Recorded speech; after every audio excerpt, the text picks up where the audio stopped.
President Donald J. Trump. This is actually happening.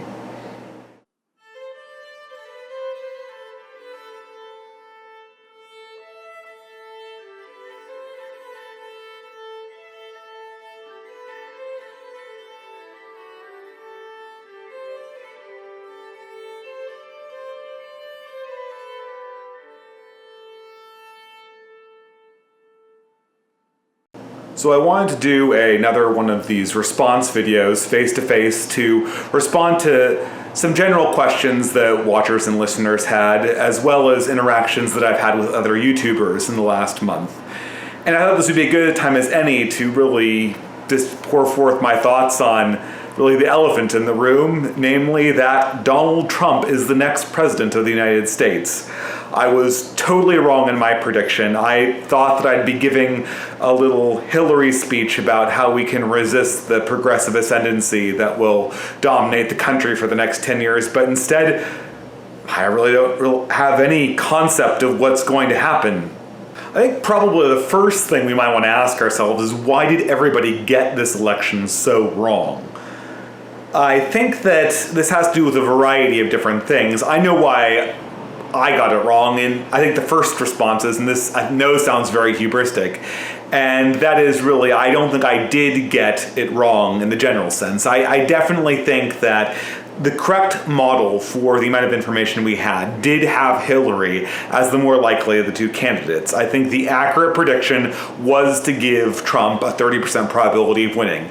And I just think last night happened to be that 30% that we saw.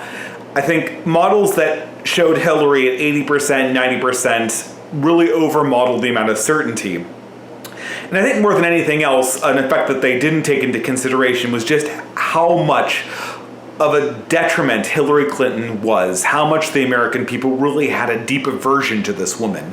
I think that there's no way now that Hillary Clinton will not go down in history as one of the most ineffective and incompetent politicians ever to run for high office. I think this is how she's going to be remembered. And I think this was really not taken into account. This was really treated by the pollsters as if Trump was running against some kind of standard Democratic candidate and not Hillary Clinton.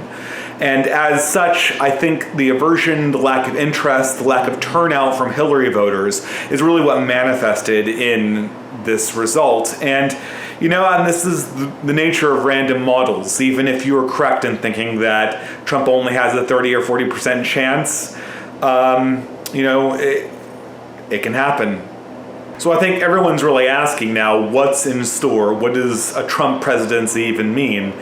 And my predictions aren't worth a lot at this point, considering that I got the results of the election prediction wrong. But my understanding and my feeling is that a Trump presidency in many ways is a return to normalcy in many ways for both the left and the right. The left is probably going to persist in portraying itself as the victim. They're going to see this as confirmation that America is ruled by a white supremacist patriarchy, and Donald Trump will be the manifestation of it. The media will continue to run interference. I think we're going to see a return to the George W. Bush-style media. Late-night comics will have ample targets to make fun of President Trump and lampoon the hatred that lies behind America. But ultimately, this is nothing that we haven't seen before from 2000 to 2008. So I really don't think much is going to be different in the way of that. Moreover, I really don't think that Trump has the gumption to stand up to either the Republicans or the Democrats. For the first 2 years, he's going to have unified government, and I think Republicans are going to get a lot of what they want. And I think very likely, as soon as he gets opposition, he's going to retreat to a more moderate position, and we're going to see a political reality where he basically goes with the flow in order to boost his legacy with a minimal amount of effort, because everything I've seen from Trump is really a person who cares a lot about his image, a lot about winning.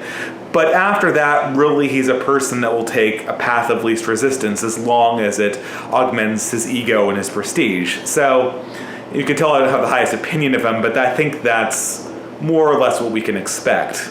I think potentially a more interesting thought is, what do people who are of a more liberal, traditionalist mindset, people who are concerned about the ascendancy of cultural Marxism, the ascendancy of other illiberal principles like Islamism. What do they do in the light of this? I thought that I would be giving this little spiel about how to react to a Hillary presidency, but I don't think it really has changed a lot. I think the real danger is for people on the more right-leaning side of the intellectual space is that Trump, and especially Trump with unified Republican government, is going to lull the conservative movement into a very complacent state.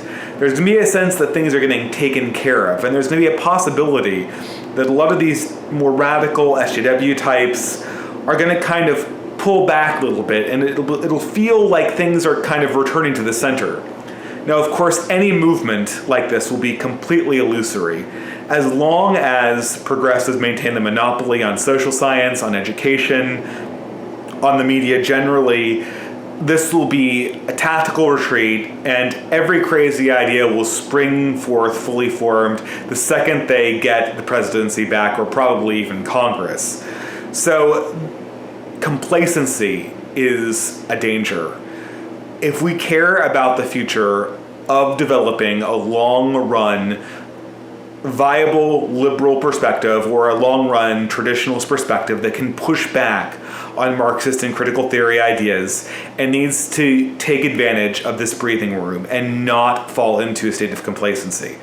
We need to have a broader state of discussion, a broader space for ideas, guarantee that certain spaces online, certain spaces in academia, certain spaces even in the corporate world will not be shut down to certain thoughts because they're considered to be not PC.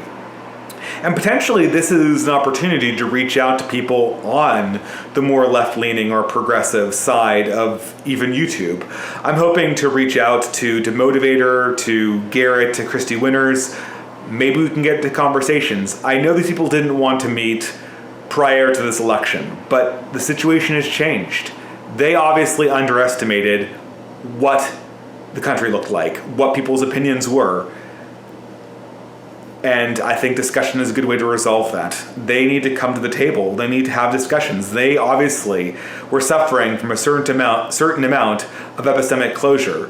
And it's not hard to see why, because they didn't talk to anybody. They had a few debates, a few purely perfunctory engagements with people who were their critics, and then they went back to their echo chamber.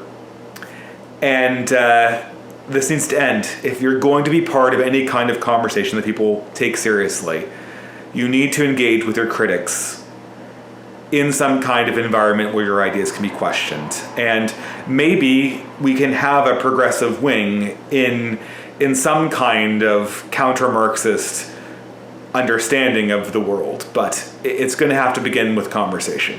And I know probably this is going to be futile. There's, at this stage, probably no way that some kind of traditionalist, progressive, liberal middle ground can even be arrived at, because people's principles are too solidified. But even then, I think it does behoove us to actually understand what our opponents are saying.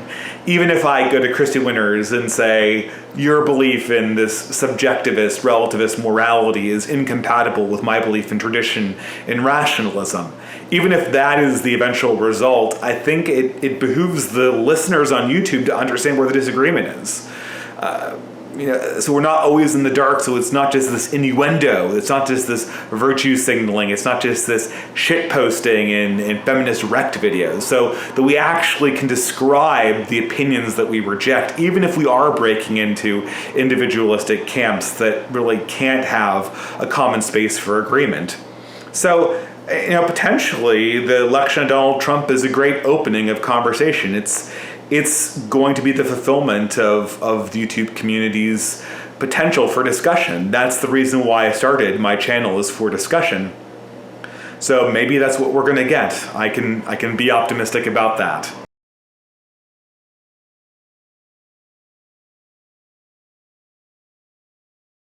So with that, I'd like to go to the real meat of this responding to questions, and that is the questions and comments I've gotten from people in the comment sections and also other YouTubers.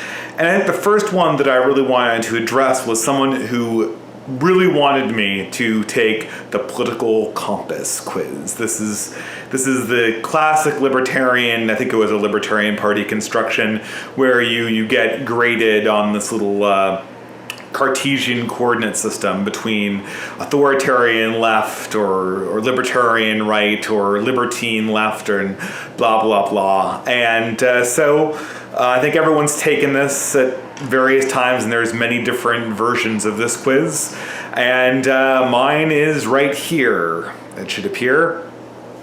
Yeah, so apparently I am an authoritarian leftist. Surprise, surprise. Bet you didn't know that.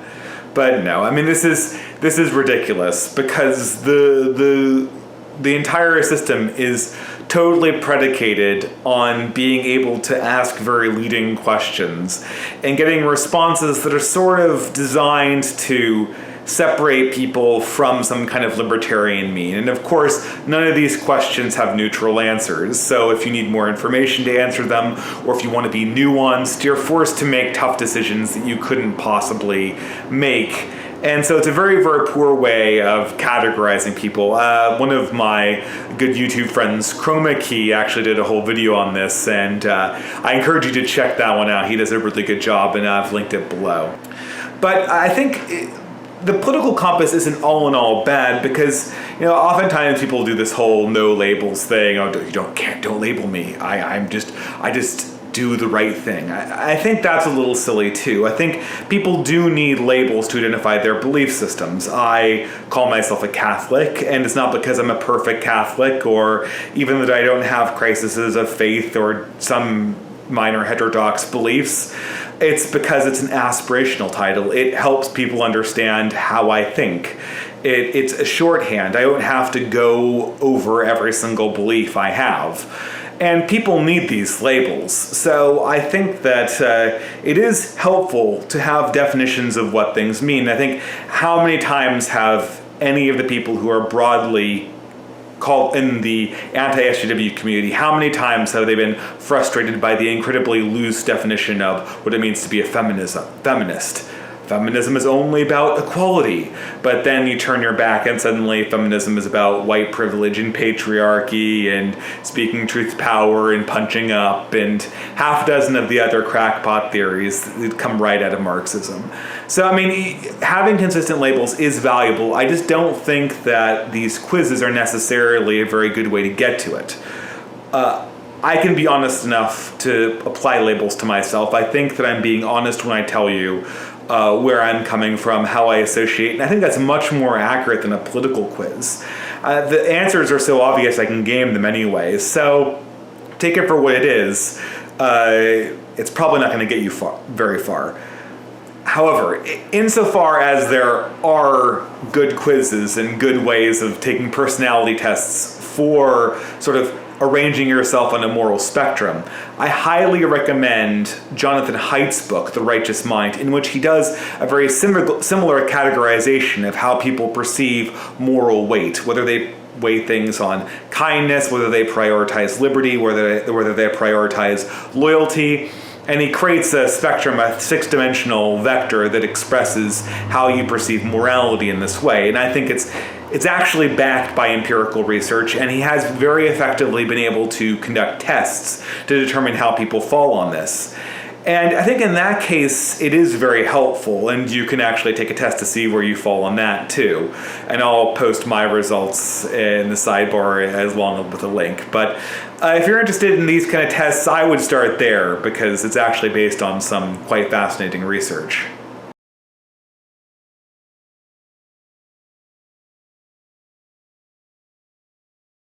All right, so the second topic I really wanted to get to was something that I did not get to in my last Ask Me Anything.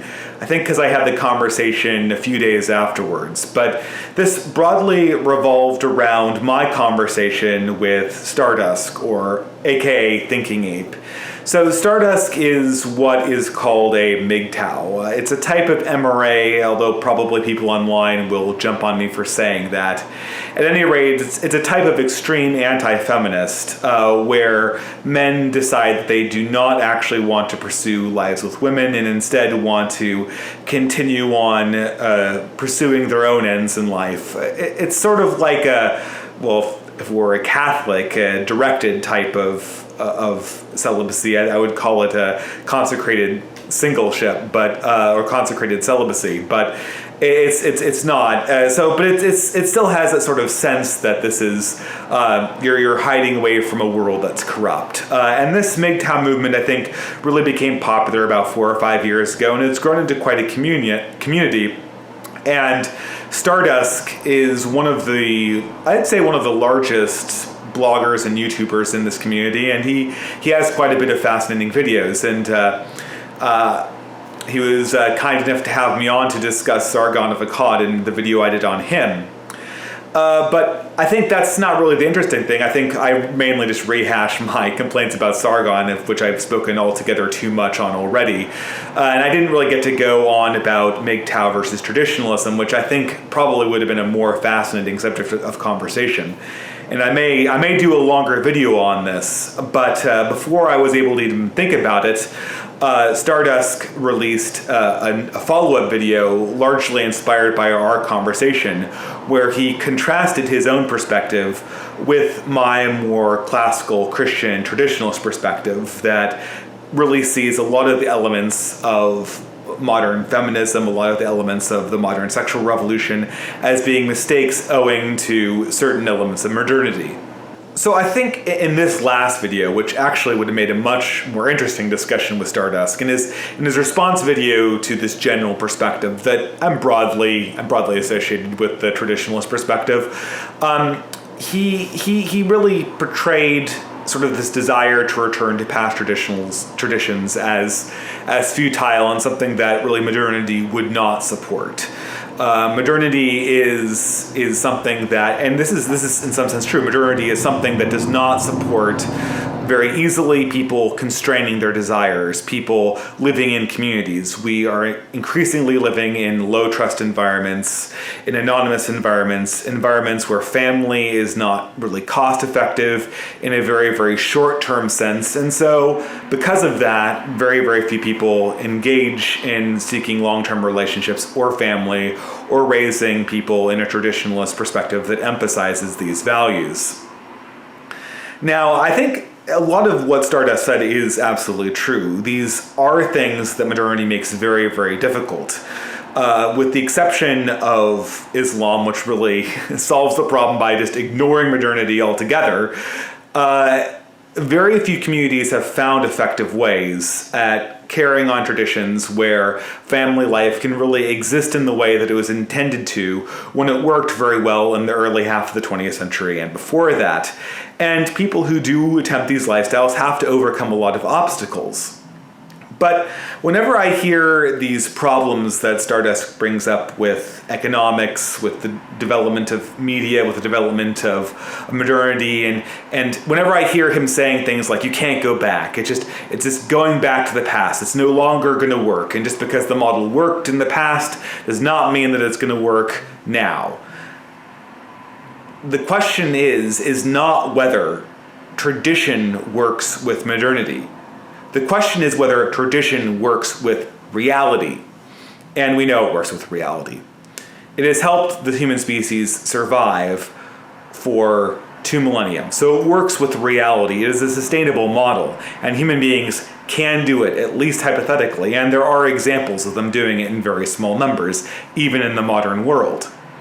Now, why is this question more important than the question of whether traditionalism works with modernity? Well, that's because we haven't asked ourselves the more fundamental question, does modernity work with reality?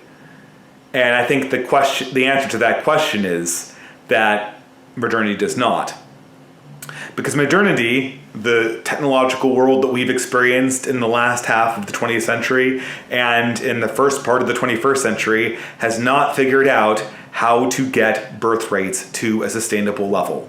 And people treat this like it's a detail. Like, people treat the fact that modernity, and when I mean modernity, I mean no country, no modern country in the world has figured out how to solve this problem of fewer children being born than to replace the previous generation. Nobody's figured that out, and people, whether they're MGTOW or whether they're feminists or whether they're corporatists or whether they're libertarians, they all treat this like it's detail. It's a little problem, it'll go away. But it's not. If this problem isn't solved, if there's not some way to have more than replacement or at replacement levels of childbearing, then modernity is an evolutionary dead end for the human race. Modernity will not be compatible with reality. And this is why I do not take Stardusk's critique as seriously as I think he thinks I should take it. Because the contest that we're in right now is not how well our ideologies can conform to the constraints of modernity. The contest that we were in as denizens of reality is how well do our ideas correspond to the reality we live in? How well do our ideas correspond with just survival? I mean, and I'm a Christian, and it's a Darwinian concept, and any kind of belief system or economic system, modernity included, that is unable to replace itself generation on generation is not going to live. It's not going to last. And then you have to ask ourselves, what's left over? Well, if it's only traditionalists that are resisting this, then regardless of how small traditionalist communities are, they will inherit the earth. That could be Christians, that could be Mormons, that could be Jews, that could be Muslims. But at the end of the day, no society that has a sub-replacement birth rate, generation on generation, is going to last. Now, I've talked to people, and this seems to be a very hard point to get across. I've talked to liberals, and I bring this up to them, and they're like, we'll just import immigrants who have high birth rates. Okay, so either they're not going to integrate, and they're going to have high birth rates, and your modern system is going to die, or they are going to integrate and have low birth rates, and your modern system is going to die. And then I talk to people who are some sort of liberals, and they'll just say, well, we'll just have a declining population level. We have too many people, the population will just go down. I know, but it's going to keep on going down, and it's going to keep on going down until you fix this problem. It's going to go down to zero. It's going to go down to an unsustainable rate because the problem isn't solved by too many people. Modernity doesn't cause low population growth among high density populations. It causes low population growth among all populations. So there's no reason to believe that this is going to taper off. And as long as the birth rate is less than 2.1 children per woman in your society, you're going to die. Now, I bring up this analogy. I think people have heard it before. There's this religious cult in the early 19th century called the Shakers. And they were very famous for a variety of things, including very well-made craft furniture, but also a moral principle of not tolerating any procreation inside or outside marriage. It was all prohibited. And they were planning to grow purely on conversion. And nobody is surprised that there aren't very many Shakers anymore. No one's surprised that the religion that said don't have any children is nowhere to be found 100 years after its creation, whereas a very similar cult, say Mormonism, which was much smaller in the early 19th century when it came about, is everywhere. And no one's surprised about this phenomenon, but for some reason we think that a low birth rate in modern society is something it's a detail problem. But it's the same problem. It's the exact same problem. And if your society has less than 2.1 children per woman, then it's the Shakers. It's just going a lot slower.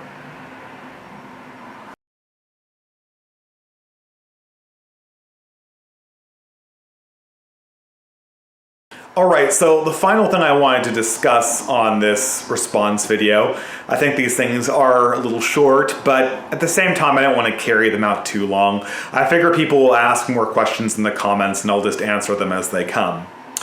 The last thing I wanted to really address in this response video was just to further explain a little bit of a story that I posted on Halloween called The Old Curiosity Shop.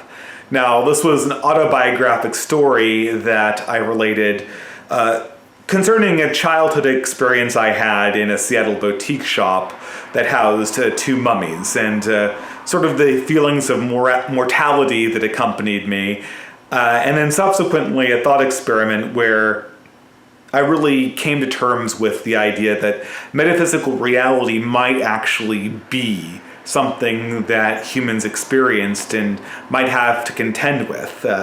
This is something that we really discount in our modern world. We don't like the thought of metaphysics. We don't like the thought that there could be some greater truth. But I think it's something that needs to be considered. I don't think I got too many questions about The Old Curiosity Shop as a tale because it's largely autobiographic, but I hope that perhaps by seeing things like this, having these conversations about metaphysics, we can encourage people who come from an atheistic background to think a little bit harder about metaphysical reality. To read things like Plato and Socrates when they discuss things like the cave. Because these are very, very true things about the human nature of existence. We are fundamentally limited creatures. I think we're even seeing this in modern physics, that we really don't have the capacity to comprehend most of the universe. And what we're expressing is really a model, a limited model for what we can put our arms around. And the question is then, after we create a model that we feel comfortable with, that makes us complacent, do we want to encourage that sort of complacent feeling that we get when we say we have everything figured out? You know, we don't need to, this model is reliable and reliability is the only thing that we want. And we're not going to trouble our minds with potential insights, with potential experiences that seem like they could be coming from a larger reality. And I would like to hear what atheists have to say about this. I know most of what atheism, or most of what modern atheism has really functioned on, is the rejection of this notion. But I think that the second you do that, you really cut yourself off from just a large amount of human experience, a large amount of human potential even. It seems suddenly that human beings have been reduced to something more akin to a stimulus and response system. They're in this world, they have this model, and if you have the model, you'll be able to figure out what the humans do. And I think that we really need to be open to human experiences broader than that they can't be so neatly wound up in a single model ever. And I guess I was hoping that this story might actually have some conversation in this area. Hear what people from different communities think about it, and get some conversation going.